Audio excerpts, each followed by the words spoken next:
शिक्षक के रूप में हम लोग यही चाहते हैं कि हमारे जो छात्र हैं वो हमसे ज़्यादा ज्ञान लें और वो एक अच्छे नागरिक बने और उनका किसी भी अगर क्षेत्र में वो जाएं तो अपने परिवार का, हम लोगों का और देश का नाम रोशन करें।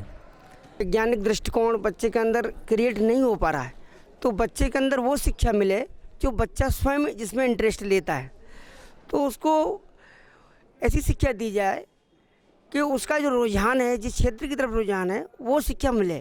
अदरवाइज गार्जियंस की एक्सपेक्टेशन होती है कि मेरा बच्चा मेडिकल लाइन में जाए या इंजीनियरिंग लाइन में जाए, और बच्चा फिर आगे जा कर के सफल नहीं हो पाता।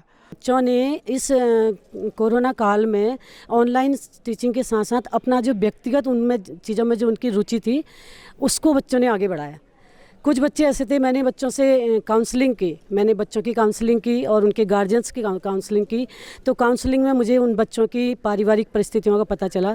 कुछ बच्चे बहुत अच्छा टेलरिंग का काम जानते थे, कुछ बच्चे बहुत अच्छी पार्लर का काम जानते थे और कुछ बच्चे संगीत में रुचि रखते थे। बच्चों का जो जीवन है, ये स्टूडेंट लाइफ जो है उनकी एक अनुशासित लाइफ होनी चाहिए, और बच्चे यदि अनुशासित रहेंगे तो अवश्य में जो है वो एक अच्छे मुकाम को हासिल कर। शिक्षा ऐसी होनी चाहिए कि छात्र किताब तक ही सीमित न रहे, वो कुछ ऐसा भी पढ़ने के बाद, जैसे हमारे यहाँ से हाई स्कूल इंटर कर लेता है बच्चा, तो उसके बाद कुछ ऐसा भी वो अपने रोज़गार के लिए कर सके। जैसे ज़्यादा से ज़्यादा व्यावसायिक शिक्षा कॉलेजों में लागू कर दी जाए कि उसके साथ साथ व्यावसायिक शिक्षा भी बच्चे को अगर मिली तो नौकरी के बारे में सोचने के साथ साथ वो व्यवसाय के बारे में भी सोच सकता है। जिस तरह से शिक्षक को जवाबदेह बनाया गया है रिजल्ट के लिए, सबसे बड़ी बात यह है कि अभिभावक को भी जवाबदेह बनाया जाए, क्योंकि हमारे यहाँ स्थिति ये होती है कि बच्चे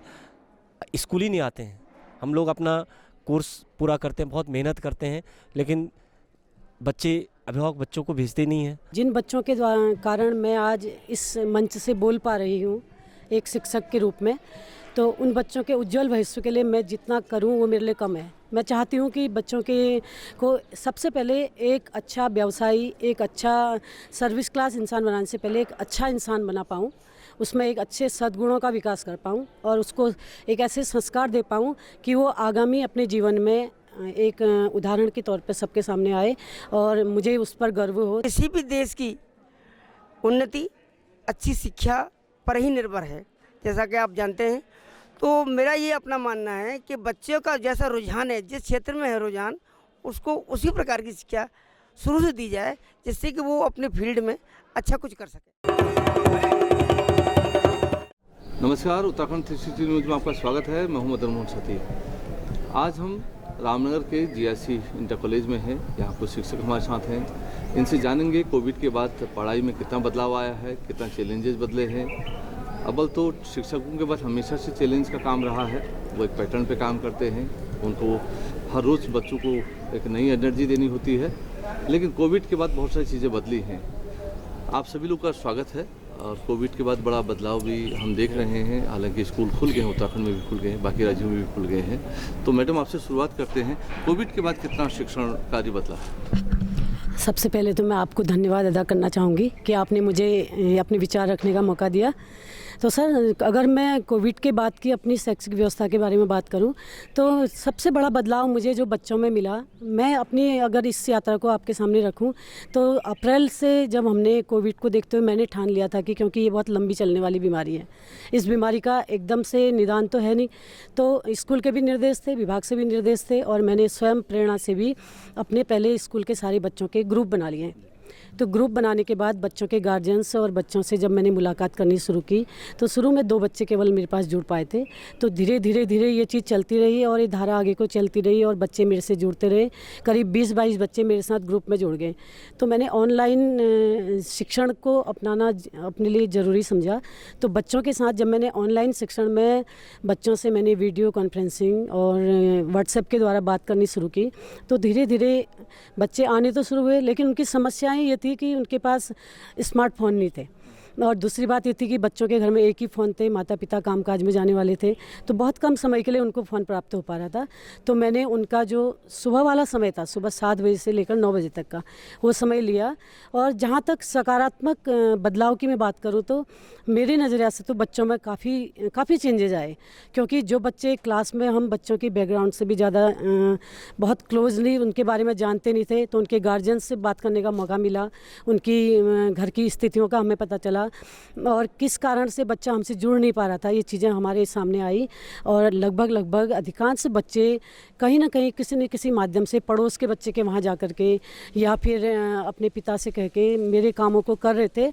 साथ ही ये बदलाव आया कि जो बिल्कुल मोबाइल के बारे में जानते नहीं थे, उन्होंने भी थोड़ा बहुत मोबाइल चलाना सीखा, और वीडियो के द्वारा, यूट्यूब के द्वारा और गूगल के द्वारा बच्चों ने थोड़ा बहुत सीखा। हालांकि मैं ये नहीं कहूँगी कि 100% रहा, 50% भी अगर रहा तो वो मेरे नज़र से अच्छा ही था। सर, आप फिजिक्स पढ़ाते हैं जी, और ऑनलाइन फिजिक्स पढ़ाना तो बहुत चैलेंजिंग रहता है। जी। तो आपने क्या चैलेंजेस फेस किए? हाँ, मुख्य चीज़ तो यही रहा, जैसे मैडम ने कहा। सबसे पहले तो मैं आपका धन्यवाद देता हूँ आपको कि आपने एक मुहिम छेड़ी है और शिक्षकों के मन की बात आप समाज के साथ साझा करना चाह रहे हैं। बहुत बड़ी बात है, क्योंकि जैसे आपने कहा कि शिक्षक को कोई कुछ समझता तो है नहीं, समाज में भी और हमारे अधिकारी लोगों का भी रवैया ऐसे ही होता कि इस शिक्षक को दोयम दर्जे का, हम लोगों का अनुभव जैसा अभी तक रहा है, दोयम दर्जे का नागरिक समझा जाता है। जबकि हम लोग यहाँ पे बच्चों का निर्माण करते हैं, उनको एक जिम्मेदार नागरिक बनाने का काम करते हैं। जहाँ तक फिजिक्स की बात है, जैसे मैडम ने कहा कि हमारा जो विद्यालय है, यहाँ लगभग 80% बच्चे बहुत पुअर फैमिली के हैं, और उसके बावजूद भी हम लोगों ने ग्रुप बनाए थे और वीडियो बना करके एनिमेशन के द्वारा हम लोग अपने विषय को बच्चों के बीच रखते थे। और कोरोना काल में लगभग हर दिन हम लोग एक 10 मिनट का, 15 मिनट का मैं अपने विषय का वीडियो बना करके 12th के बच्चों को भेजता था, 11th के बच्चों को भेजता था। लेकिन जब विद्यालय खुला तो बहुत ही दुखद स्थिति ये हुई कि बच्चे ये कहते थे कि हमारे पास स्मार्टफोन नहीं है, कोई कहता था कि हम रिचार्ज नहीं कर पा रहे हैं। तो हमने फिर उसी चीज़ को नए सिरे से पुनः उसकी पुनरावृत्ति करी और कोर्स को हमने फिर, जिन बच्चों ने, कुछ लगभग 5% बच्चों ने ऑनलाइन उसमें उसका अपना फ़ायदा उठाया, बाकी बच्चों का आर्थिक स्थिति रही, उसके कारण वो उसका लाभ नहीं उठा पाए। लेकिन हमने उन बच्चों को भी फिर यहाँ पे ऑफलाइन में पूरा कोर्स उसको कराया हमने। तो सर, आप किस तरह का चैलेंज देख रहे हैं कोविड के बाद और कोविड से पहले, दोनों कितना अंतर है अपने विषय के बताते? जी, थैंक यू सर। ये कोविड के बाद जब हमारे विद्यालय खुले तो हमने बच्चों की जो जिज्ञासाएं उनसे जानी, और बच्चों ने हमें अपने जो कोविड का जो उनका अनुभव था और उस दौरान जो उनके द्वारा किए गए कार्य थे उनके बारे में उन्होंने हमसे अपनी बातें शेयर की हैं। हमारे विद्यालय की जो सबसे बड़ी कमी है, और लगभग मैं समझता हूँ कि हमारे जो राजकीय विद्यालयों की जो कमियां हैं, कि हमको सबसे गरीब घर के बच्चे यहाँ पर उपलब्ध होते हैं, जिनके पास में आजकल के आधुनिक जो भौतिक संसाधन हैं वो भी पर्याप्त नहीं होते हैं। और कई बच्चे जो है, मतलब मैक्सिमम परसेंटेज जो है वो इस आधुनिकता के उससे भी दूर रहे। किसी के पास नेट नहीं रहा, किसी के पास मोबाइल एंड्रॉयड नहीं था, और किसी के जो है टावर्स नहीं थे। तो ये कई प्रकार की बातें उनसे आई। अंग्रेजी में जो ऑनलाइन के दौरान आपने जो भी वीडियो बनाए जी, या बच्चों तक पहुँचाने की कोशिश की जी, या फिर लेक्चर देखिए जी, तो वो कितने परसेंटेज में बच्चे? सर वो बहुत कम परसेंटेज, वही मैं बता रहा हूँ सर आपको, कि हमारे जो है ना जो बच्चे और जो उनके अभिभावक हैं बहुत ही निम्न स्तर के, जो एक आर्थिक उनका जो स्तर है वो बहुत ही कमज़ोर है, और उसमें जो है वो हमारी बातों को नहीं कैच कर पाए। मुश्किल से हमारे, अगर मान लीजिए 20 बच्चे अगर हमारी क्लास में थे तो उनमें से मुश्किल से 2 या 3 बच्चे जो है वो एंड्रॉयड फ़ोन का इस्तेमाल करते हुए मिले, और उन्होंने जो है वो वही जो है हमें जवाब अपने देते रहते थे। यहाँ हम जो है सभी को ग्रुप में हमने जोड़ा था, लेकिन कई बच्चे जो है वो हमारा रिसीव नहीं कर पाते थे। हम उसको जो इन्फो होता है वो सब देखते थे। 2-3 महीने में आपको अपना पूरा सब्जेक्ट पढ़ा? जी हाँ, अब जो है जब से ये पूरा हमारा नवंबर से 10th और 12th क्लास खुली है, तो लगभग हमारा सब्जेक्ट कोर्स जो है वो इंग्लिश का तो लगभग पूरा होने को ही है। और हमने बच्चों ने भी जो है खूब मेहनत की है और हमने भी उनके साथ में खूब मेहनत की है। लगभग हमारे सभी शिक्षक साथियों ने अपना अपना जो कोर्स है वो लगभग मेरे ख्याल से पूर्ण हो चुकने को है। और हम पूरी परीक्षाओं के लिए अब हमारा फोकस रहेगा कि परीक्षाओं में हम अपने बच्चों को किस तरह से मतलब वही पुरानी जो हमारी तकनीकी जो हमारी परीक्षा तकनीकी थी उसके माध्यम से हम अपने बच्चों का स्तर जो है वो उसमें उठाने की कोशिश पूरा करेंगे और कर भी रहे हैं। और बच्चे हमारे पूरे लय में आ चुके हैं कि उनको पता है कि अब हमारी परीक्षा होनी है। यही चैलेंजेस आप भी बताइए, कैसे फेस कर रहे हैं आप और आगे क्या करने जा रहे हैं? सबसे पहले आपका धन्यवाद सर। मैं राजनीति विज्ञान यहाँ पर पढ़ाता हूँ इंटर क्लास को, और कोविड के काल में हमने देखा कि बच्चों को कोर्स भी पूरा कराना है और कुछ बच्चों के पास एंड्रॉयड फ़ोन नहीं है, तो हमने ग्रुप बनाना तो शुरू कर दिया था। और ग्रुप बनाने के बाद उनका वीडियो और ई कंटेंट सब कुछ उसमें डालना शुरू किया, और कई बच्चे लगभग हमारे 50% बच्चे उसमें शामिल थे। लेकिन कुछ बच्चों के पास एंड्रॉयड नहीं थे, तो जब विद्यालय खुले 2 नवंबर से हमारे 9th और 10th और 12th की क्लासेस शुरू हो गई। उसके बाद यहाँ पर हमने विशेष रूप से उन बच्चों को फोकस किया जो जिनके पास कुछ भी नहीं था और जो बिल्कुल नए हमारे पास उनको नए ढंग से सिखाना था, तो उन पर विशेष रूप से फोकस किया और बाकी हमने कोर्स अपना पूरा करने का प्रयास किया है। और सरकार ने भी इसमें 30% कोर्स कम किया था। ये भी बच्चों को थोड़ा इससे राहत मिली कि क्योंकि इतने कम समय में इतना सारा कोर्स पूरा करना, और जैसे कि मेरा विषय राजनीति विज्ञान था तो हम उनको बताते रहते थे कि अखबार बेटा आप लोग पढ़ो और समाचार आप लोग सुनते रहो, तो इसका उनको समय था कि वो अपना कोर्स इससे पूरा करते रहते। और कोरोना काल में बच्चों को ये फ़ायदा हुआ कि मोबाइल पे उनको यूट्यूब देखना, यूट्यूब में अपने वीडियो तक बच्चों ने बनाए अपना पढ़ कर के जो है, और बच्चों में शेयर करने के लिए उन्होंने इस चीज़ को काफ़ी अच्छे ढंग से कोर्स कम कर दिया गया। जी सर जी। तो उनके जीवन में और ये आगे चल के जो कॉम्पिटिटिव एग्जाम वो देंगे जी उसमें उसका असर देखने को मिलेगा? जी देखने को मिलेगा, क्योंकि जो आगे प्रतियोगी परीक्षाएं होती हैं उसमें वो सब कुछ यही आता है और ये मिलेगा। लेकिन हमने कोशिश की कि वो जो 30% सरकार ने कम किया है उसके बारे में संक्षिप्त रूप से उनको बता दिया, हमने जानकारी उनको दे दी है। क्योंकि बिल्कुल छोड़ना भी एकदम वो तो सुविधा के लिए उनको ये छोड़ा गया कि नहीं कर पाएंगे, लेकिन उसको भी हमने कराया क्योंकि आगे उनको नुकसान इससे हो सकता था। सर आपका सब्जेक्ट केमिस्ट्री? हाँ जी सर, धन्यवाद सर। तो ये है कि अव्वल तो लैब हमारे पास बहुत कम है, और लैब अगर थोड़ा बहुत है भी तो जो बच्चे अगर मोबाइल से पढ़ेगा तो फिर उसके लिए और चैलेंज हो जाएगा। फिजिक्स की तरह केमिस्ट्री का भी चैलेंज है, तो आपने किस तरह से इसको देखा और कैसे कवर किया? सर ये इसमें जो कोविड की बीमारी सब शुरू हुई है, तो सर इसमें एक लाभ हुआ है कि बच्चों को टेक्नोलॉजी के प्रति जागरूकता बढ़ी है। जो बच्चे जैसे डिजिटल इंडिया वाली बात है सरकार की द्वारा, जो यूट्यूब है, चैनल्स हैं, विभिन्न प्रकार के चैनल्स हमें विज्ञापन के द्वारा या सरकार की वर्चुअल क्लास के द्वारा भी बताई गई थी कि ये चैनल NCERT का है और इस चैनल पे इस टाइम पर ये इंग्लिश या फिजिक्स या केमिस्ट्री पढ़ाई जाएगी। तो बच्चों को हमने व्हाट्सएप ग्रुप से जोड़ करके उनको बताया कि आप इस चैनल नंबर पर NCERT का प्रोग्राम है, वहाँ केमिस्ट्री इतने समय पे या फिजिक्स ये पढ़ाई जाएगी। तो परंतु मुख्य बात वही रही कि उनकी जो आर्थिक स्थिति ठीक नहीं है घर की, तो कम बच्चे उसमें लाभान्वित हो पाए।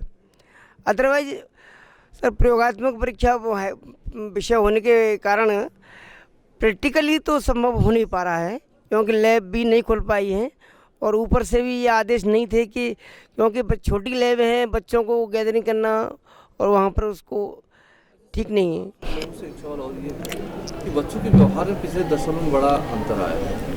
पहले जैसे टीचर से डांट दे तो बच्चे डर जाते थे, शांत हो जाते थे, अब बच्चे कई राज्यों में हमने देखा है टीचर पर हमला कर देते हैं या ज़्यादा एग्रेसिव हो जाते हैं, तो बच्चों के व्यवहार को अगर आप लोगों ने महसूस किया कि किस तरह से या समझने की कोशिश की कि पढ़ाई के दौरान बच्चों के व्यवहार को लेकर कोई बच्चा एग्रेसिव है तो किस तरह से उसको मैनेज किया जाए और कैसे उसे समझाया जाए? नहीं सर, व्यवहार में तो सर चेंज तो है, अपना ही खुद का बच्चा हो या स्टूडेंट्स हो, उनको हम प्रेम और प्यार से ही समझा सकते हैं, और वो और उनको उस हिसाब से टैकल किया जाए तो वो समझ सकते हैं और समझ भी रहे हैं।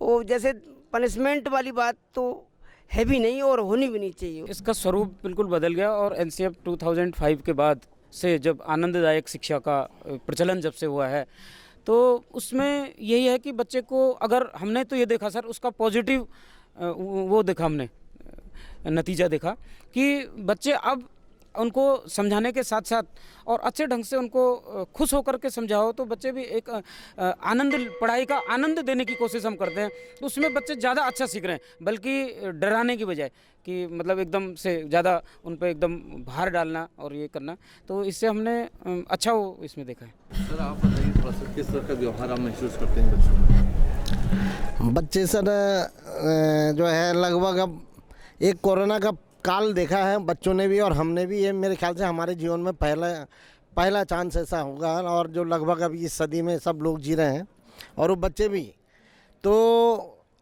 उनको जो है भय तो है कि बीमारी कभी भी आ सकती है, और उसके लिए जो है उस बीमारी को दूर करने के लिए हमारे देश से हमारे जो वैज्ञानिक हैं उन्होंने, और जो स्वास्थ्य जो हमारे यहाँ तंत्र है जो, उन्होंने बहुत अच्छी मेहनत की है, बहुत अच्छी कोशिश की है। तो जहाँ तक बच्चों के व्यवहार के संबंध में है कि बच्चे जो हैं स्कूल आने में अब बड़े खुश हैं, उनको ये नहीं कि फिर वही कोरोना काल हो जाए और फिर हम घर बैठे हैं, ऐसा कुछ नहीं है। बच्चे जो हैं वो पढ़ना चाहते हैं, बच्चे स्कूल आना चाहते हैं, और उनके व्यवहार में किसी प्रकार का कोई ऐसे मतलब ज़्यादा चेंजिंग नहीं है, बच्चे बड़े खुश रहते हैं। सर आप जिस पढ़ाते हैं आपकी क्लास में तकरीबन कितने बच्चे होंगे? सर इसमें 26 बच्चे हमारे 12th में हैं और 35 11th में जी। जो 35 या 36 जितने भी बच्चे जी एडमिशन बच्चों ने किया जी, तो हमने देखा कि जिस एरिया में गरीबी होती है या जिस एरिया में थोड़ा पिछड़ापन होता है वहाँ साइंस सब्जेक्ट प्रति वो रुचि रहती नहीं है, जी जी बच्चे डरते हैं। जी। तो आपको मोटिवेट करना पड़ता है एडमिशन दिलाने के लिए कि भाई लो अच्छा सब्जेक्ट है आगे काम आएगा, या फिर यहाँ पर ये अवेयरनेस है? हाँ सर, यहाँ पर तो है अवेयरनेस है, और बच्चे यहाँ रामनगर के आसपास के जो लगे हुए गांव हैं वहाँ से भी लगभग 5-6 किलोमीटर, 10 किलोमीटर, 15 किलोमीटर से भी स्पेशल साइंस पढ़ने आते हैं। अभी हमारे यहाँ 3 बच्चे जो है बेताल घाट से हैं, जो वहाँ पे एक उसमें पढ़ते थे, हॉस्टल में पढ़ते थे, अनुसूचित जाति के हैं, और स्पेशल यहाँ पे जीआईसी रामनगर में, क्योंकि यहाँ पे पढ़ाई अच्छी होती है, तो साइंस के पढ़ने के लिए वो आए हैं 3 बच्चे 11th में, और जगह जगह से पाटकोट से और अलग अलग दूरदस्त स्थानों से यहाँ पे बच्चे सल्ट से आते हैं और पढ़ने आ रहे हैं। अच्छा एक चीज़ और है, पहले ये कंपटीशन कम देखा जाता था, जी अभी देखा जाता है जी, गवर्नमेंट स्कूल में प्राइवेट, कि मेरा स्कूल दूसरे स्कूल से थोड़ा आगे निकल जाए। जी जी ये कंपटीशन आप लोग भी करते हैं? जी जी, हाँ जी हाँ, बराबर का स्कूल जी जी जी रहता है, जी जी हाँ हाँ जी हाँ जी, पट्टिका भी टकती है ना, जी जी जी बच्चे फर्स्ट आए, जी जी तो ये कंपटीशन रहता है? जी सर, हमारा यहाँ पे मुख्य रूप से चूँकि शहर का विद्यालय है, एमपी इंटर कॉलेज से होता है, लेकिन दरअसल सर हमारे यहाँ हिंदी मीडियम है और एमपी इंटर कॉलेज में इंग्लिश मीडियम होने के कारण वहाँ पे अच्छे परसेंट वाले बच्चे एडमिशन लेते हैं। लगभग वो साइंस में 75+ को एडमिशन देते हैं, और हमारे यहाँ 50+ को एडमिशन मिलता है। लेकिन उसके बावजूद भी हम लोग ये प्रयास करते हैं कि उनको हम अच्छे मार्क्स लाते भी हैं। हमारे विद्यालय के छात्र मेरिट में भी आते हैं, और उनसे लगातार हमारा चलता रहता है, प्रतियोगिता होती रहती है। इस बार कितने बच्चे जो मतलब पिछला जो रिजल्ट था जी, कितने बच्चे यहाँ से उन्हें स्कोर किया हुआ राज्य में, उनका 95 या 96 के रेंज में आया? सर इस साल तो नहीं गया, लेकिन पिछले साल हमारे दो आए थे, मतलब पिछले साल जी, 12th में। इस साल हमारा हाईएस्ट जो हमारा साइंस में परसेंटेज रहा बालक का वो 88% रहा। मैडम जैसे जो प्रतियोगी परीक्षाएं होती हैं या बड़े इंस्टीट्यूट में एडमिशन लेने की बात होती है, जैसे IIT में, नीट में, दूसरे, उसके लिए काउंसलिंग वगैरह भी कराई जाती है स्कूल में? जी सर, बिल्कुल कराई जाती है। सबसे पहले तो सर मैं आपको ये बताना चाहूँगी कि हमारी इस विभाग में एक बाल सखा प्रकोष्ठ नाम से एक कार्यक्रम चल रहा है, जिसके अंतर्गत हम जो है किशोरावस्था में प्रवेश किए हुए बच्चों को, यानी कि 6, 7, 8, 9, 10th, 11th, 12th इन बच्चों की व्यक्तिगत और सामूहिक काउंसलिंग कराते हैं। मैं उस बाल संख्या प्रकोष्ठ से जुड़ी हुई हूँ, साथ में सर भी जुड़े हुए हैं हमारे। तो इसमें समय समय पर हमें हमारे डाइट भीमताल से निर्देश मिलते रहते हैं, जिसके तहत हम लोग बच्चों की काउंसलिंग कराते हैं। और उस काउंसलिंग में हम बच्चों को, जैसे जब एग्ज़ाम की तैयारी होती है, अब एग्ज़ाम की तैयारी हो रही है, तो उससे पहले हम बच्चों की काउंसलिंग करेंगे कि एग्ज़ाम को ईजी गोइंग हम कैसे बनाएं, एग्ज़ाम बच्चे के मन से परीक्षा का भय कैसे निकाला जाए। उस परीक्षा के भय को निकालने के लिए बच्चों को हम टिप्स देते हैं कि किस तरह से आपने परीक्षा को लेना है और आपके जीवन में इसका क्या महत्व है। संपूर्ण जीवन केवल परीक्षा ही नहीं है, बल्कि ये एक पहलू है जीवन का। तो हम ऐसे कार्यक्रम यहाँ पर आयोजित करते हैं कि बच्चों को छोटे छोटे टिप्स, कैसे परीक्षा में सफलता हासिल की जाती है, जो सफल बच्चे हैं उनका उदाहरण दे करके। उसके अलावा प्रतियोगी परीक्षाओं के लिए सर हमने यहाँ पर कोई एक, बल्कि मैंने एक पूरी बुक बाइंडेड करके रखी हुई है यहाँ पर, मैं आपको दिखाना भी चाहूँगी। उस बुक में जितनी भी प्रतियोगिताएं होती हैं, आर्मी और हमारी सिविल सर्विसेज हैं, कंपटीशन है, समूह ग है, जो टोटली जितनी परीक्षाएं होती हैं, सबके बारे में मैंने उस बुक को बाइंड करके यहाँ पर रखा हुआ है। सर, इंडिविजुअल प्रयास में कभी होता है कि यार मेरे स्कूल के 5 बच्चे इस साल पुरानी हो निकलने चाहिए? जी जी, प्रयास होता है। हाँ सर, हम लोग कुछ समय में, जैसे हम लोग यहाँ पे साइंस में तो हम ऐसा करते हैं, जैसे सुपर 20 का करते हैं। जो बच्चे अच्छे वाले हैं तो उनको हम अलग से, जैसे फिजिक्स, केमिस्ट्री और मैथ की, जैसे एक पीरियड, जैसे 1 घंटे का हम ले लेते हैं और उसमें उनको अलग से पढ़ाते हैं। जी। शिक्षक और क्या ऐसा अपने सोचते हैं कि विभाग ऐसा कर रहा, बदले में कुछ इस तरह का कार्यक्रम हो जाता तो बेहतर था, ऐसा कुछ सोचते हैं? हाँ सर, हम ये सोचते हैं। मुख्य चीज़ तो ये है कि जैसे प्रॉपर का स्कूल है हमारा, GIC रामनगर है, शहर का है, तो कम से कम इंटर साइंस जो है इंग्लिश मीडियम होना चाहिए, क्योंकि उससे बच्चों में और हमारे पास अच्छे मार्क्स आएगा और उनको हम अच्छी शिक्षा दे पाएंगे। और दूसरा सर, जैसे प्रधानाचार्यों को सारे आदेश हमारे उच्चाधिकारियों के आते हैं कि स्कूल ऐसे चलना चाहिए, परीक्षाएं ऐसी होनी चाहिए।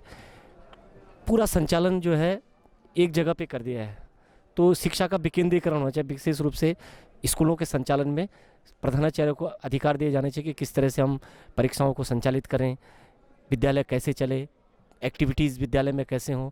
आज की स्थिति है कि उच्चाधिकारी पूरा टाइम टेबल जो है स्कूल का, इस तरह से चलो ये कार्यक्रम आज हो रहा है, अचानक एक दिन में आ जाता है कि ये जयंती मनानी है और हमारा स्कूल का उसमें पूरा शेड्यूल ही पूरा ख़राब हो जाता है। माना कोई पहला वादन अगर मैथ जैसा इंपॉर्टेंट विषय, तो ये आ जाता है कि प्रार्थना स्थल पे 1 घंटे का कार्यक्रम कोई जयंती महापुरुषों की मनाई जाए। तो उसका एक, जैसे विभाग से कहा जाए कि भाई विद्यालय अपनी सुविधा के अनुसार इन गतिविधियों को करे, तो उससे एक तो जो प्रशासन होगा विद्यालय का, वो सुचारू रूप से हो पाएगा और खुला वातावरण जो है शिक्षकों को मिलेगा। कभी मन में आता है कि शिक्षक की सैलरी अच्छी होनी चाहिए? हाँ सर, ये तो होना चाहिए था कि जैसे वार्षिक हमें जो इंक्रीमेंट मिलते हैं, वो जो है अभी जो है क्या, एक हमारे डिपार्टमेंट ने एक आदेश और निर्गत किया हुआ है कि 10 साल में हमें चयन वेतनमान मिलता है और 22 साल बाद हमें प्रोन्नत वेतनमान मिलता है। तो उसमें भी जो है हमारे विभाग ने या हमारे अधिकारियों ने, पता नहीं किन की मंशा है या सरकार ने, कि उन पर जो है वो इंक्रीमेंट एक मिलता था हमें, उसमें वो उस इंक्रीमेंट पर भी उन्होंने रोक लगा दी है। तो ये कुछ चीज़ें ऐसी हैं सर कि जो है हम अपने संघ के माध्यम से रखते हैं कि ये होना चाहिए कि भाई टीचर जो है वो, जब वो एकदम मतलब आज की इस 21वीं सदी में एक प्रॉस्पेरियस ढंग से अगर टीचर रहेगा, तो मुझे लगता है कि वो अपने छात्रों को भी जो है वो अपना उसमें से कुछ हितार्थ उनके लिए भी कुछ कार्य कर सकता है। हमारे कई सारे साथी खुद अपने सैलरी से जो है बच्चों को प्रोत्साहन है तो उनको पुरस्कार देते हैं, उनको ड्रेस भी देते हैं, किसी के लिए बुक्स भी ली जाती हैं। इस तरह से कई सारे हमारे साथी इसमें अपना योगदान देते रहते हैं सर। टीचर बनने के लिए आप बच्चों को जब प्रेरित करेंगे, जब वो प्रॉस्पेरस टीचर को देखेगा तभी बन पाएगा। जी सर, पहले के हिसाब से तो अब मतलब काफ़ी ठीक सैलरी हो गई है, लेकिन फिर भी सरकार को ध्यान देना चाहिए कि टीचर अगर सम्मानजनक तरीके से समाज में रहेगा तो और भी अच्छा प्रयास कर सकता है, और अपने फिर व्यक्तिगत प्रयासों से भी छात्रों के लिए कुछ ऐसी चीज़ कर सकता है जिससे छात्रों का हित हो। एक ट्रेन टीचर और एक अनट्रेन टीचर में कितना फर्क होता है? सर अनट्रेंड टीचर और ट्रेंड में बहुत अंतर है सर। जो अनट्रेंड टीचर हमारे पब्लिक स्कूलों में हैं, जो बड़े बड़े शहरों में हैं, सैलरी बहुत अच्छी पैकेज देते हैं।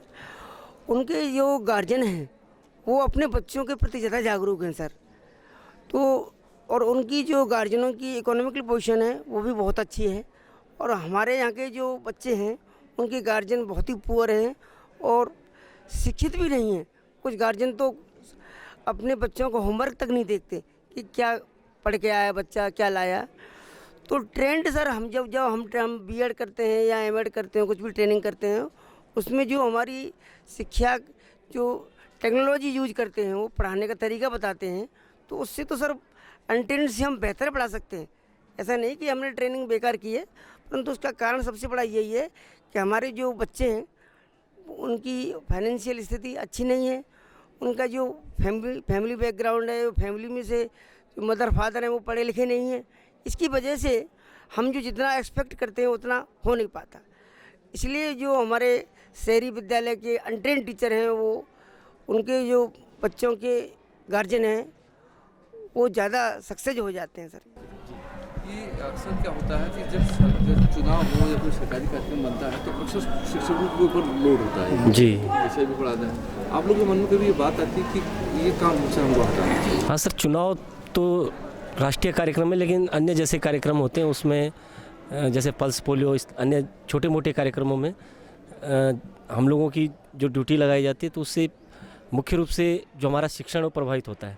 कभी कभी तो ऐसा होता है कि लास्ट पीक टाइम होता है और हम बच्चों को एग्जामिनेशन पॉइंट ऑफ व्यू से बहुत अच्छी चीज़ें बताना चाहते हैं, लेकिन तब तक हमको दूसरी जगह ड्यूटी लगा दी जाती है 8-8, 10-10 दिन के लिए, तो हमको पीड़ा देता है काफ़ी।